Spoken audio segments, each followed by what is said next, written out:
Well, with Sabbath, the we were offered to be the opening act for Ozzy on his last, what were supposed to be his farewell shows. He was never going to tour again. He was never going to play again. Gee, what happened? It stopped, didn't it?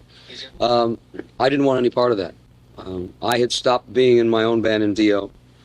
They had Tony had not had Tony Martin anymore or Cozy Powell. We now had Vinny and myself and Geezer and Tony, and we all gave things up to do what we thought was very important, which was to make another Black Sabbath album with those people. And then when they felt that it was more important to make whatever money there was offered for Ozzy to be the opening act for him, I totally disagree. We had started ourselves. All the tours we had done since we did Dehumanizer were done with us and opening acts, and that's the way it should have been to me. So I refused to do it. They, in turn, went out and incorporated Rob Halford's voice to do those last two shows. So it was them and somebody else that came in. That showed me how important they must have cared, thought I was as a person. But it didn't matter what they thought. It was wrong to me to do that. I did not want to be part of the circus that was going to happen that night.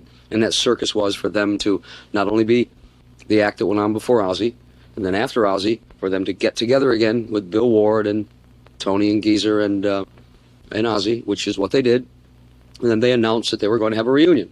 Well, that would have meant that it wouldn't be any band with me in it anyway, or Vinny, so I guess I did the right thing. And then not too long after that, Ozzy decided, no, I don't want to do this. So let's face it, it all comes down to the fact that someone wanted to break this band up, and they did a very good job of it.